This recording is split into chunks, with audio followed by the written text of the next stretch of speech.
Alright, so Jadeveon Clowney has re-signed with the Cleveland Browns on a 1-year, $11 million deal, everyone. I love this deal for Clowney and Cleveland. For Clowney, you get to retest the market next year, you have some flexibility, but you also get to play with Myles Garrett again this year, have another chance at success with the Browns this year, who have a really good chance to be successful, and then you get a chance to play with Deshaun Watson, and then you get $11 million this year. So look, great deal for Clowney, gets flexibility, gets the money, gets a good opportunity to play with some good players and a good team with a good roster. And then for the Browns, I really like this deal for them. $11 million for Clowney, I think that's exactly where Clowney is kind of priced given his talent and given what production he had for your team last year. And then look, just to lock him up next to Myles Garrett, have him play with this defense again to really shore up some talent on your defensive line to make sure you have a good pass rushing duo. Really good deal for the Browns here. Really like the money that they gave him in this deal too. I really like how the Browns structured this deal also. Really love how Andrew Berry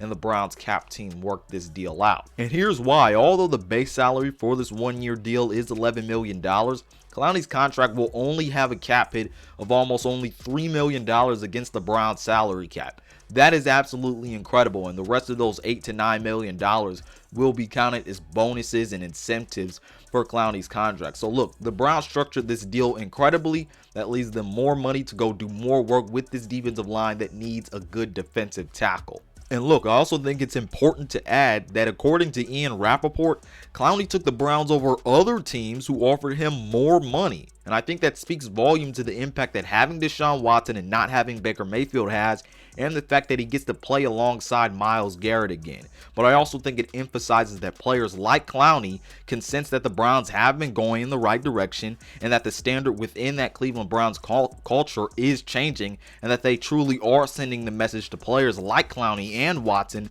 that they are trying to win now. Now, I just wanted to add, yes, signing Clowney is great for the Browns, great for this defensive line, but they should not be done yet because they still have to sign an impact player in that defensive tackle room. I think it's very vital for them to do that, but I think they are set up well to do that. They have the money to do more with their defensive tackle room, given their cap space, given the way they structured this Clowney deal, and the fact that even though they signed Clowney for a base salary of $11 million, they'll still be getting $9.5 million in cap space back post June 1st from releasing Austin Hooper earlier this offseason. And look, guys, the Browns already have a good defense, but they have the money to do more to it and really shore up their biggest need, which is getting an impact player at that defensive tackle position. And they have the money to do that, and they have managed their cap space incredibly well, everyone. And look, there's been rumors out there for the Browns on Ndamukong Suh, and they have the money to get a deal for Suh done. But I'm going to just say this: Myles Garrett, Ndamukong Suh,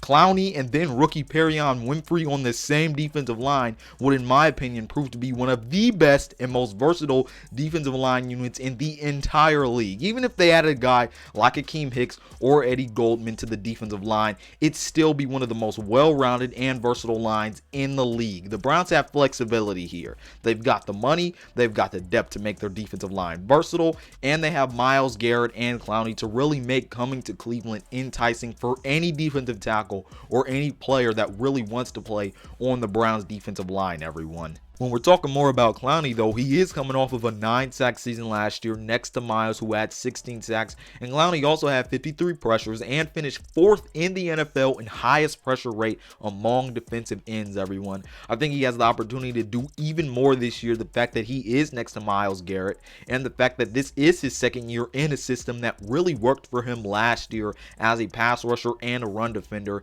And he has familiarity with the system this year. I think this gives him the opportunity to start the season off faster in terms of producing more, knowing that he can just play and doesn't have to worry about getting acclimated to the system. But I really do think that this Browns defensive line with Garrett and with Clowney and with what they have and what they could potentially add with the money that they have, I think the Browns are in good shape here to have a good defensive line again this year, but also have a really good defense to really be put together to really play complementary football and have a good team overall this year. Really like this signing for Clowney here and the Browns. I think it just puts into perspective how much more the Browns could do, what they are doing this offseason to really make sure they are a win now team this year, everyone. Really love this deal for the Browns. Glad they locked Clowney back up because I really think he goes well in this system next to Myles Garrett, and I think he really gives your defense even more star power, and I think that's kind of obvious. I think it should be obvious, everyone. But grade the Clowney signing down in the comment section below, everyone. I give it an A+. But tell me what you think. Other than that, this has been Malik Hicks, aka the Ranker of the Ultimate Sports TV, signing off. Peace out, and I'll see you on the other side.